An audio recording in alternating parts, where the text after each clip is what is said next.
Hello students, আমি Shubhajit sir from Beyond Chemistry. আজকে some basic কনসেপ্টের লাস্ট পার্ট নিয়ে আলোচনা করব। তো লাস্ট পার্টে আমরা কি কি বিষয় আলোচনা করব? প্রথম কথা, আমরা মোল ফ্র্যাকশন আর স্টয়কিওমেট্রিক ইকুয়েশন সম্পর্কে জানার চেষ্টা করব। তো প্রথম কথা, আমি আগের ভিডিওতে কনসেন্ট্রেশন টার্মস সম্পর্কে বলেছিলাম, তার মধ্যে একটা ছিল মোল ফ্র্যাকশন। তো মোল ফ্র্যাকশন বলতে গেলে আগে সলিউশন জানতে হবে। তাহলে সলিউশন বলতে গেলে সলিউট আর সলভেন্ট।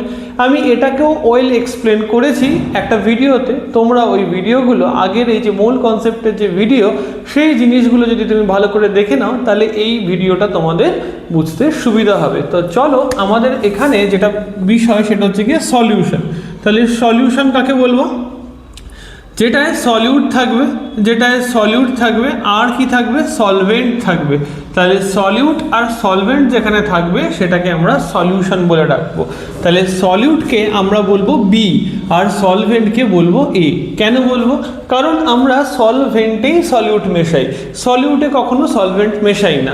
তো সেই কারণের জন্য আমরা সলভেন্টকে এ বলবো আর সলিউটকে বি বলবো।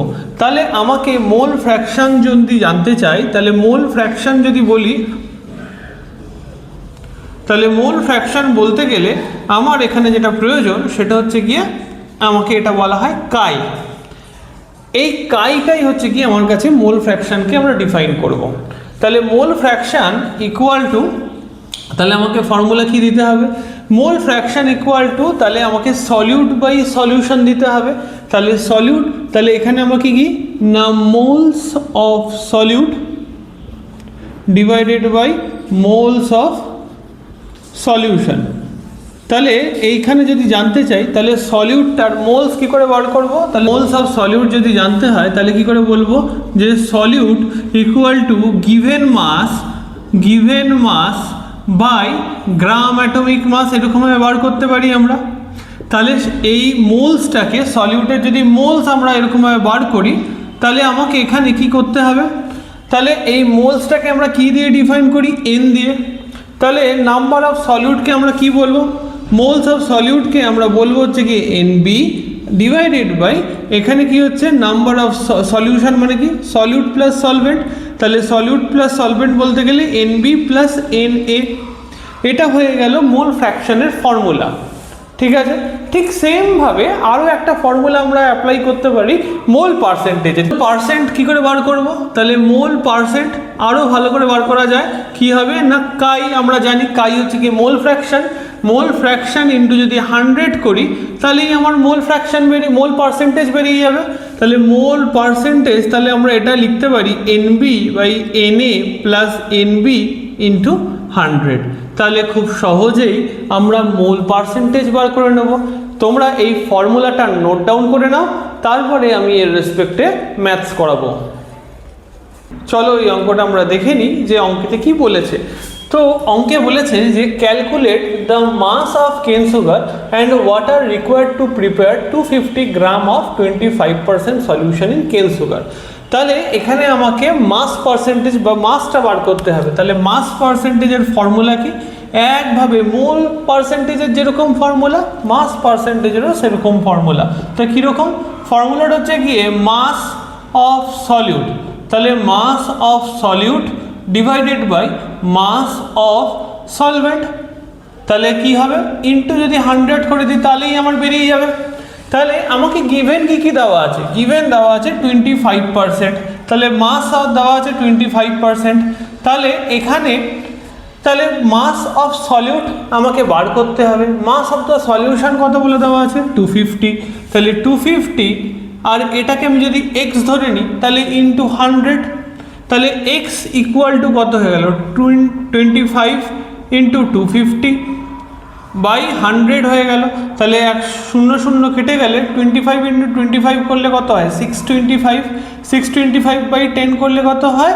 62.5 গ্রাম। এইবার এই যে 62.5 গ্রাম বেরোলো, এটা কতটা আছে? তাহলে এই 250 গ্রাম টোটাল সলিউশন। তাহলে ক্যালকুলেট দ্য মাস অফ কেন সুগার অ্যান্ড ওয়াটার, তাহলে 62.5 গ্রাম আছে। তাহলে এটার থেকে যদি আমি বাদ দিই 62.5 গ্রাম, তাহলে আমার কি হচ্ছে? তাহলে কত আসবে এখান থেকে আসলে হচ্ছে কি 187 0.5 মতো, তাহলে 187.5 গ্রাম মতো আসবে।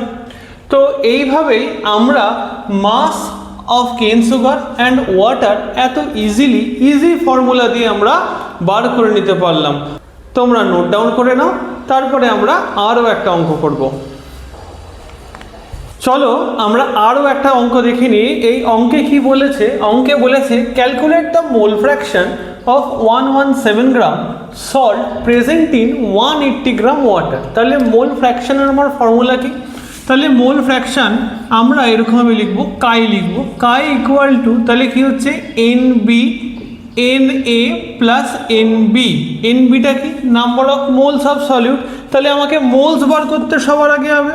তাহলে মোলস অফ সলিউট কি করে বার করব? তাহলে মোলস অফ সলিউটের ফর্মুলা হচ্ছে কি গিভেন মাস। গিভেন মাস কত দেওয়া আছে? 117। তাহলে NaCl মানে সল্ট, তাহলে সল্ট NaCl হচ্ছে কি কত? NaCl এটা 23 আর এটা হচ্ছে গিয়ে তোমার 35.5, তাহলে হচ্ছে গিয়ে 58.5। তাহলে এটাকে যদি আমি 58.5 লিখি তাহলে কাটাকাটি করলে কত আসছে? কাটাকাটি করলে আসছে 2। তাহলে এর জায়গায় আমি কি বসাবো? 2 বসাবো।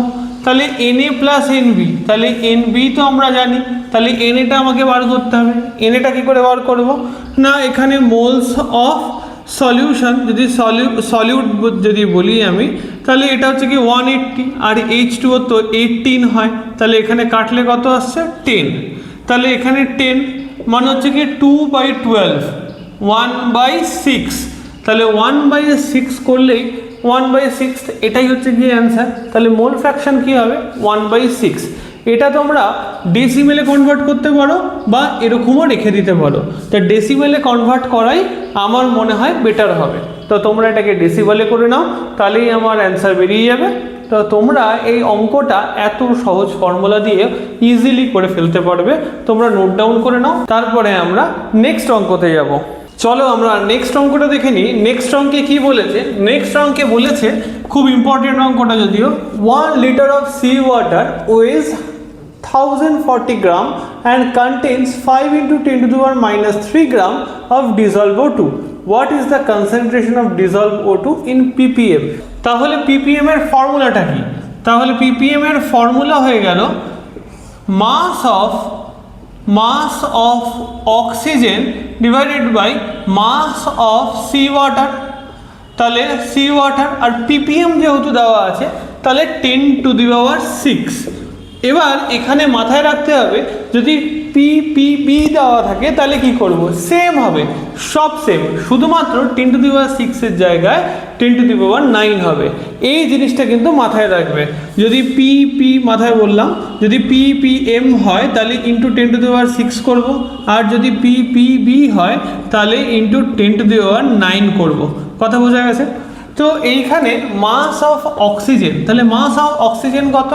তাহলে মাস অফ অক্সিজেন হচ্ছে গিয়ে 5 × 10⁻³ ডিভাইডেড বাই এখানে এটা 1040 ইন্টু তাহলে 10⁶। তাহলে এখানে কত আসছে? 5 × 10⁻³ ডিভাইডেড বাই 1040। তাহলে যদি আমি এটাকে অ্যাপ্রক্স করি, ওই 5/10 তো 5 তো, তার মানে হচ্ছে গিয়ে তোর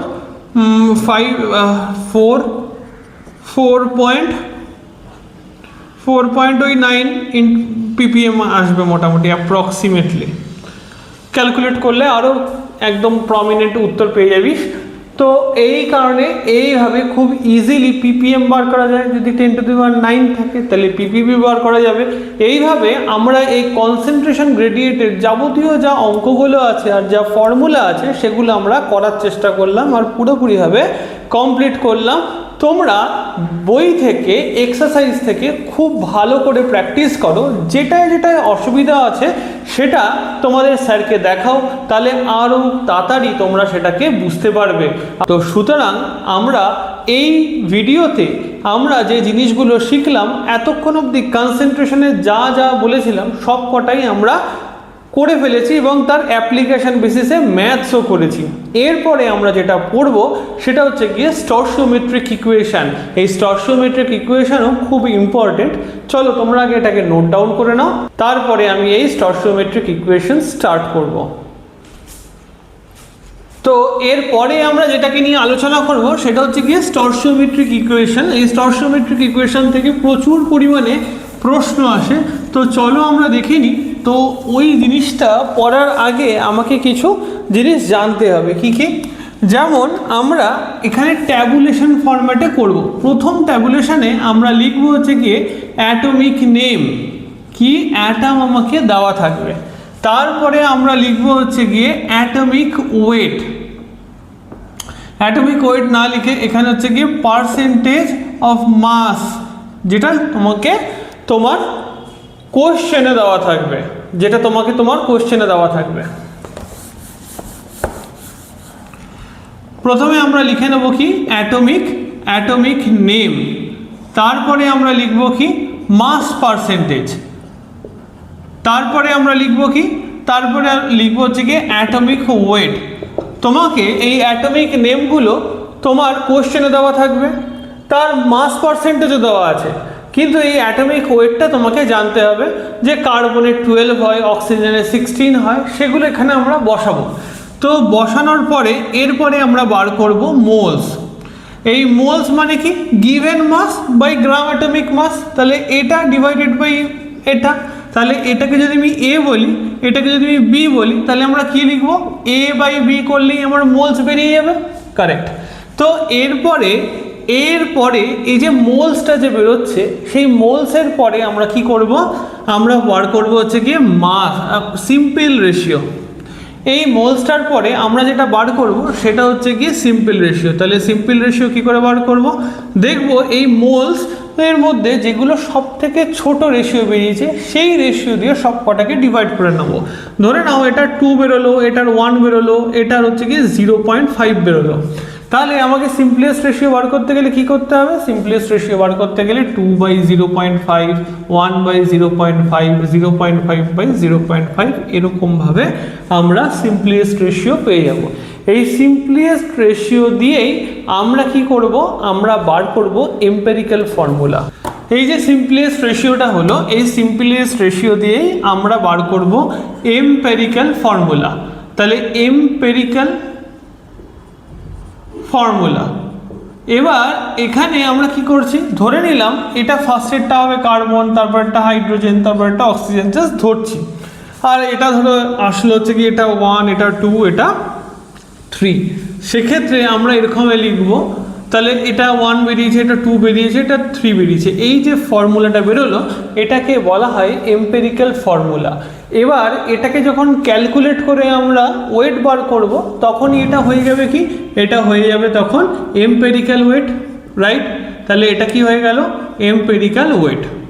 তাহলে আমাদের কিছু ফর্মুলার মধ্যে দিয়ে আমাকে যেতে হবে যাতে আমরা খুব সহজেই বার করতে পারবো মলিকুলার ফর্মুলাটা। তাহলে মলিকুলার ফর্মুলা বার করার কিছু ফর্মুলা আছে। তাহলে প্রথম ফর্মুলা কি, তাহলে মলিকুলার ফর্মুলাটা আমরা বার করার আগে আমরা এই ফর্মুলাটা জানবো, the molecular formula divided by empirical formula, empirical formula equal to n।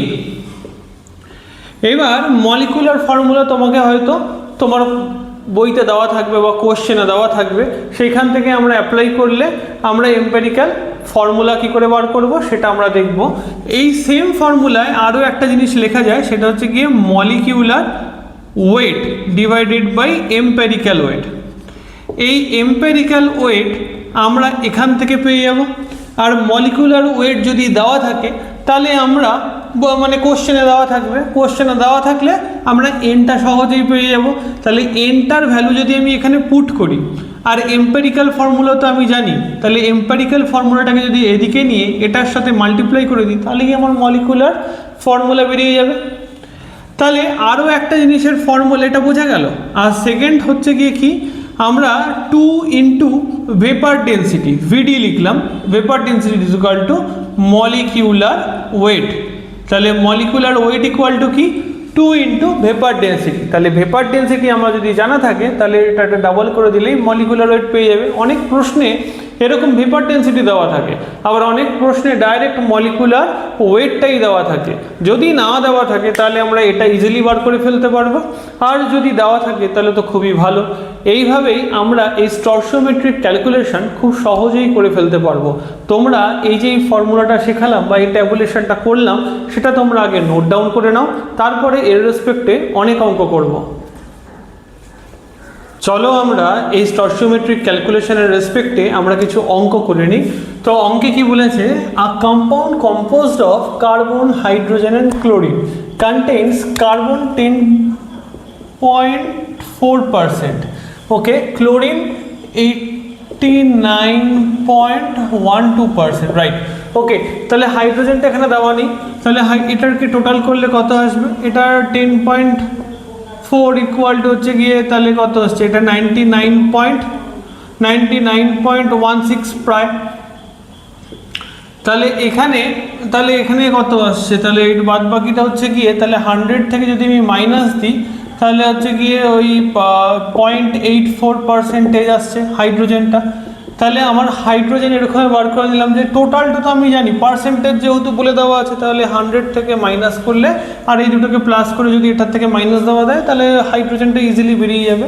তাহলে আমরা যেরকম ট্যাবুলেশন ফরম্যাটে শিখেছিলাম, প্রথমে লিখবো হচ্ছে গিয়ে অ্যাটম নেম, তাহলে হয়ে গেল অ্যাটম নেম হয়ে গেল।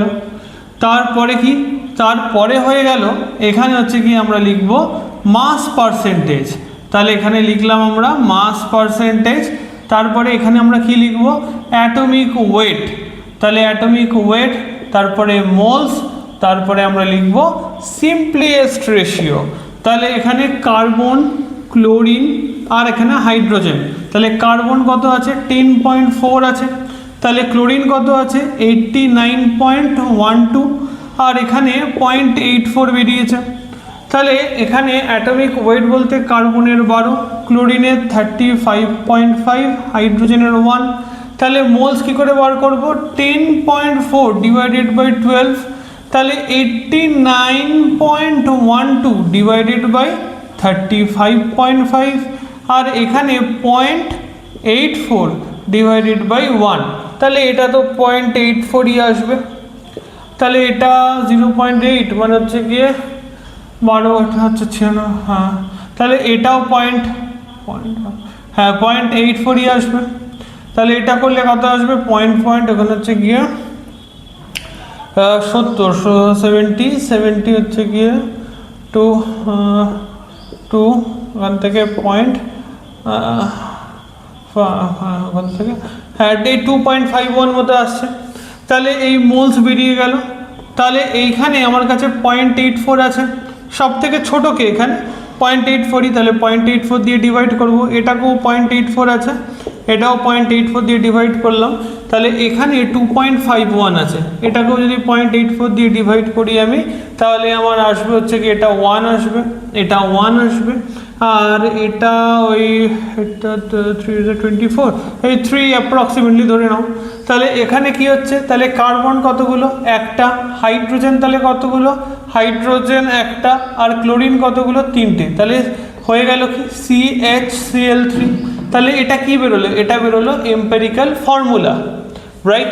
এরপরে আমরা এম্পেরিক্যাল ওয়েটটা এর বার করে নেবো। তাহলে কার্বন কতগুলো আছে, একটা, ইন্টু 12 প্লাস হাইড্রোজেন কতগুলো আছে, একটা, ইন্টু 1 প্লাস ক্লোরিন কত আছে হচ্ছে কি এটা হচ্ছে কি 35.5। তাহলে এরকমভাবে আমরা এটাকে বার করে নিতে পারি। তাহলে 12 প্লাস 1 প্লাস তাহলে 35.5 করলে ওখানে হচ্ছে গিয়ে 71 ডাবল, তাহলে 35.5 হচ্ছে গিয়ে 5, 6, 10, 106.5, তাই তো, 5 থেকে 6 আর এখানে 7 3 10 হয়ে গেল। তাহলে এখানে হচ্ছে গিয়ে 13 মানে হচ্ছে গিয়ে 119.5 গ্রাম, 119.5 গ্রাম বেরিয়ে গেল কি না এম্পেরিক্যাল ওয়েট বেরিয়ে গেল। এবার আমার কাছে ভেপার ডেন্সিটি দেওয়া আছে, তাহলে ফর্মুলা আমরা কি জানি, তাহলে molecular weight equal to 2 into VD করলেই আমার বেরিয়ে যাবে। তাহলে 2 ইন্টু ভিডি কত দেওয়া আছে 59.75, তাহলে 59.75 যদি দেওয়া থাকে তাহলে 5 2 10 14 15 15 পয়েন্ট ওখান থেকে হচ্ছে কি 18, ওখান থেকে 19 9 10 এখানে 1 হচ্ছে কি 11। তাহলে এটা আমার কাছে বেরিয়ে গেল মলিকুলার ওয়েট এত গ্রাম। তাহলে আমার এম্পিরিক্যাল ফর্মুলা আমরা জানি, তাহলে n ইকুয়াল টু, তাহলে এই molecular weight divided by empirical weight. তাহলে মলিকুলার ওয়েট কত? মলিকুলার ওয়েট হচ্ছে কি 119.5 ডিভাইডেড বাই এখানে ওয়েট হচ্ছে কি এটা 119.5, কাটাকাটি করলে 1 আসে। তাহলে এই সেম ফর্মুলাও তো আমরা লাগাতে পারি ফর্মুলার ক্ষেত্রে, n ইকুয়াল টু আমরা বলি molecular formula divided by empirical formula, right? তাহলে n এখানে কত 1, তাহলে আমরা মলিকুলার ফর্মুলা কি জানি? জানি না। তাহলে এম্পিরিক্যাল ফর্মুলা কি আছে আমার কাছে? এটা আছে। তাহলে CHCl3, তাহলে এটাকে যদি এদিকে পাঠিয়ে দিই তাহলে 1 × CHCl3 হবে। তাহলে এটা করলে কত আসছে? Molecular formula CHCl3। তার মানে এটা যদি 2 থাকতো তাহলে এখানে C2H2Cl6 হয়ে যেত, যেহেতু নেই সেহেতু এটাই হচ্ছে কি আমার কাছে মলিকুলার ফর্মুলা। তো এইভাবে এত সহজ প্রসেসে আমরা করে নিতে পারি। হ্যাঁ, এই অঙ্কগুলো একটু লেন্দি হতে পারে, কিন্তু এই অঙ্কগুলো সব থেকে বেশি সহজ। তোমরা এটাকে নোট ডাউন করে নাও, তারপরে আমরা আরও একটা অঙ্ক করব এই বিষয়ে। চলো আমরা আরও একটা অঙ্ক দেখে নিই এই বিষয়ে, যেটা আমাদের আরও কনসেপ্ট ক্লিয়ার করে দেবে। তাহলে এখানে কি কোশ্চেন দেওয়া আছে? তাহলে আ কম্পাউন্ড CH&O কন্টেন্স C 40%। কত দেওয়া আছে এখানে? এখানে C দেওয়া আছে 40%। হাইড্রোজেন কত দেওয়া আছে? হাইড্রোজেন দেওয়া আছে হচ্ছে গিয়ে 6.67%। তাহলে এখানে কার্বন দেওয়া আছে, হাইড্রোজেন দেওয়া আছে, তাহলে অক্সিজেনটা নেওয়া নেই। তাহলে এটাকে প্লাস করলে কত হয়? তাহলে 46.67%। তাহলে এই টোটালটার থেকে 100 থেকে যদি আমি মাইনাস দিয়ে দিই, তাহলে 100 থেকে বাদ দিলে আমার কি আসবে? তাহলে 100 থেকে যদি আমি বাদ দিই তাহলে 53.33, তাহলে 33 আসছে, এত গ্রাম আসছে। তাহলে এত গ্রাম কি? এটা অক্সিজেন। তাহলে অক্সিজেন পেয়ে গেলাম, কার্বন পেয়ে গেলাম, হাইড্রোজেন পেয়ে গেলাম। এবার কি বলেছে? when the compound is vaporized its vapor density is found to be 2.813 times that of oxygen। তাহলে এখানে অক্সিজেনের ওয়েট কত? ওয়েট হচ্ছে কি 16। তাহলে ভেপার ডেন্সিটি কী করে বার করব? তাহলে ভেপার ডেন্সিটি এখানে বার করবো হচ্ছে কি 16 × 2.813। তাহলে এটা করলে কত আসছে? এটা করলে প্রায় এখানে 5 × 15 ওই 45-এর কাছাকাছি আসবে। তাহলে মলিকুলার ওয়েট কত হবে এখানে? মলিকুলার ওয়েট হবে 2 × VD। তাহলে 2 × VD হলে হচ্ছে গিয়ে 90 হয়ে যায়। চলো এবার আমরা ট্যাবুলেশন ফরম্যাটটা করে নিই। তাহলে ট্যাবুলেশন ফরম্যাটে প্রথমে হচ্ছে কি আমার কি আসছে? অ্যাটমিক নেম আসে, তারপরে কি আসে? তারপরে আসে হচ্ছে গিয়ে মাস পার্সেন্টেজ। তাহলে হচ্ছে গিয়ে মাস পার্সেন্টেজ আসে, তারপরে অ্যাটমিক ওয়েট আসে, তারপরে কি আসে? তারপরে মোলস আসে, তারপরে কি আসে? তারপরে সিম্পলেস্ট রেশিও আসে। তাহলে কার্বন জানি, হাইড্রোজেন জানি, অক্সিজেন জানি। তাহলে কার্বনের কত? 40%, আর এখানে হচ্ছে গিয়ে 6.67%, আর অক্সিজেন হচ্ছে গিয়ে 53.33%। এবার কার্বনের ওয়েট কত? 12, হাইড্রোজেনের 1, আর এটার হয়ে গেল তো 53, মানে হচ্ছে কি 16 হচ্ছে কি। এবার এটা 40/12, 40/12 তাহলে 6.67/1, তাহলে 53.33/16। তাহলে এটা তো আসবে কত? 6.6ই আসবে। তাহলে হচ্ছে গিয়ে 12 3 36, এখানে 4, এখানে আবার 0.3। তাহলে এটা হচ্ছে গিয়ে 16 3 হ্যাঁ 50 হ্যাঁ 3, আর এখানে হচ্ছে গিয়ে 3। তাহলে এটা আমার বেরিয়ে গেল। তাহলে এখানে সব থেকে ছোটো কে? 3.3। তাহলে 3.3 ডিভাইডেড বাই 3.3, 6.6 ডিভাইডেড বাই 3.3, আবার 3.3 ডিভাইডেড বাই 3.3। তাহলে এটা 1 হয়ে গেল, এটা 2 হয়ে গেল, এটা 1 হয়ে গেল। তাহলে কার্বন, হাইড্রোজেন আর অক্সিজেন, এটা একটা আছে, এটা দুটো আছে, এটা একটা আছে। তাহলে CHO হয়ে গেল। তাহলে CHOর অ্যাটমিক মানে ওয়েট কত? কার্বনের হচ্ছে গিয়ে তাহলে কত? 1 × 12 প্লাস হাইড্রোজেনের একটা, অক্সিজেনের তাহলে কত? 16, তাহলে 17। তাহলে এখানে তাহলে হচ্ছে কি এখানে 13 হয়ে গেল প্লাস 16, তাহলে হচ্ছে কি এখানে 9, এখানে 29, তাহলে এখানে আসছে কত 29 CH, ও সরি এখানে 2 আছে, তো 1 ইন্টু 2, তাহলে 2 করলে কত আসছে, তাহলে 2 যদি করি তাহলে এখানে 12 প্লাস 2 প্লাস 16, তার মানে এখানে হচ্ছে গিয়ে 14 আর এখানে হচ্ছে গিয়ে 30, তাহলে 30 এসে গেল। তাহলে আমার এন কি করে বার করব, molecular weight divided by empirical weight, তাহলে মলিকুলার ওয়েট কত আমার এখানে 90 বেরিয়েছিল, 90 ডিভাইডেড বাই 30, তাহলে কত আসছে 3, তাহলে 3, তাহলে ফর্মুলা কি করে লিখবো, molecular formula divided by empirical formula, তাহলে এন ইকুয়াল টু যদি আমি 3 ধরে নিই তাহলে 3 ইকুয়াল টু, তাহলে মলিকুলার ফর্মুলা তো আমরা জানি না, বার করব এম্পেরিক্যাল ফর্মুলা আমরা জানি, তাহলে CHO, তাহলে মলিকুলার ফর্মুলাটা যদি আমি এখানে লিখি তাহলে মলিকুলার ফর্মুলা কীভাবে লিখবো, তাহলে 3 ইন্টু CHO, তাহলে এখানে CH2O, I think CH2O, yes, তাহলে এখানে হচ্ছে কি C3H6O3 হয়ে গেল। আমরা ইজিলি মলিকুলার ফর্মুলা আর এম্পেরিক্যাল ফর্মুলা বার করে নিতে পারলাম। তোমরা এত সহজভাবেই অঙ্কগুলো করে ফেলতে পারবে। তোমাদের এখানে দরকার ক্যালকুলেশনের স্পিড, প্র্যাকটিস। এখানে ক্যালকুলেটর ইউজ করবে না, এখানে ক্যালকুলেটর ইউজ করলে তোমাদের প্রবলেম হবে। কেন না, তোমাদের যখন জয়েন্টে কোশ্চেন আসবে তখন তোমরা কিছুই করতে পারবে না। সবসময় আমি বলছি মেন্টাল ম্যাথের দিকে প্রায়োরিটি দাও, তাহলে দেখবে পরীক্ষার হলে গিয়ে কোনো অসুবিধাই হচ্ছে না। তোমরা এটাকে নোট ডাউন করে নাও। এটাই সাম বেসিক কনসেপ্টের লাস্ট ভিডিও।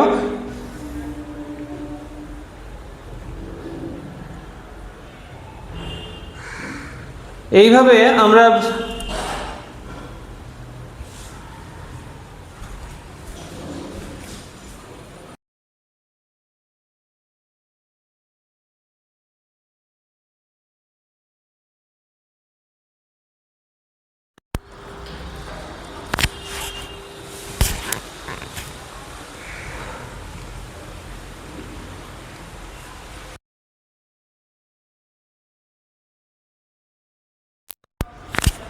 এইভাবেই আমরা সাম বেসিক কনসেপ্ট শেষ করলাম।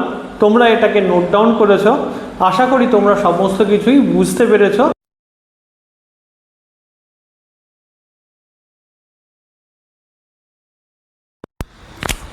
এইভাবেই আমরা সাম বেসিক কনসেপ্টকে শেষ করলাম। আশা করি তোমরা সব বুঝতে পেরেছো। আর যে এই ভিডিওগুলো ভালো লেগে থাকে তাহলে লাইক, শেয়ার অ্যান্ড সাবস্ক্রাইব করে দিও।